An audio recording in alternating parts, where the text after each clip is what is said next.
हे guys, welcome back to my channel Rupali Dubey official. और आप सब कैसे हैं?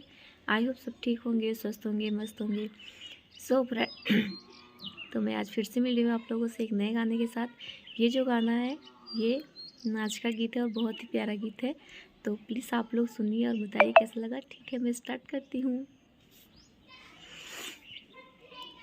अरे बड़कू ना जाई बाजार हमार मन कटहर पे। अरे बड़कू ना जाई बाजार हमार मन कटहर पे।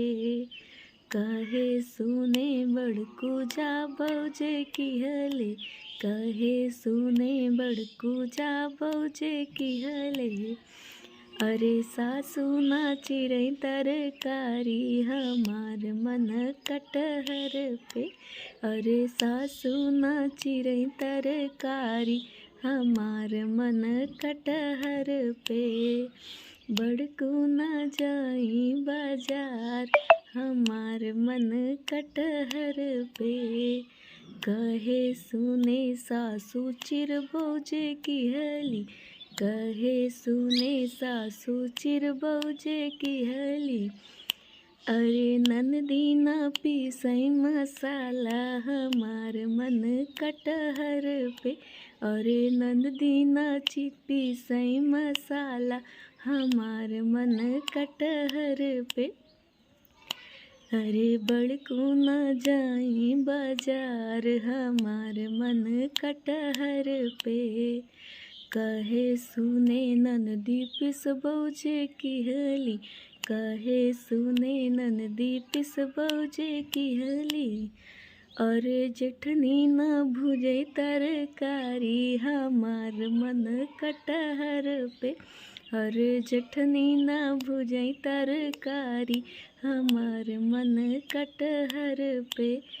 बड़कू न जाई बाजार हमार मन कटहर पे। कहे सुने जेठनी भुज बौजे की हली।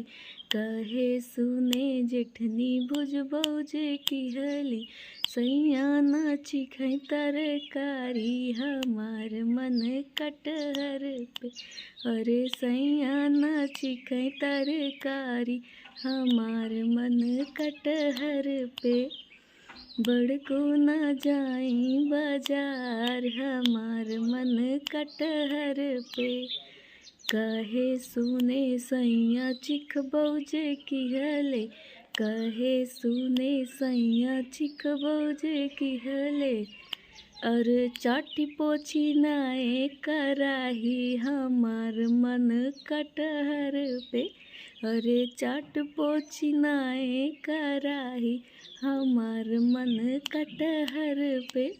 अरे बड़कू ना जाई बाजार हमार मन कटहर पे।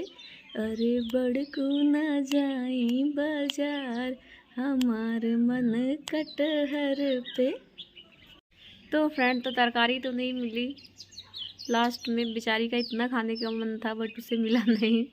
जाने दो। और तो गाना कैसा लगा आप लोग प्लीज़ कमेंट करके ज़रूर बताना। और जो लोग मेरे चैनल पर नए वाले प्लीज़ मेरे चैनल को सब्सक्राइब करें, वीडियो को लाइक शेयर कमेंट करें। मेरी वीडियो कैसी लगती है प्लीज़ कमेंट में ज़रूर बताएं। और आप लोग को कैसा गाना चाहिए आप लोग प्लीज़ कमेंट करके ज़रूर बताया करें कि आप लोग को कैसा गाना चाहिए। तो मैं वैसे ही गाना आप लोग को मतलब गा के दूँगी, आप लोग के भी शेयर करूँगी। तो ठीक है, फिर मैं ये वाली वीडियो भी यहीं पे एंड करती हूँ। अब जो भी रहेगा नेक्स्ट वीडियो में एक नए गाने के साथ मैं कल फिर से मिलूँगी आप लोगों से। तब तक के लिए tata bye bye, Ram Ram.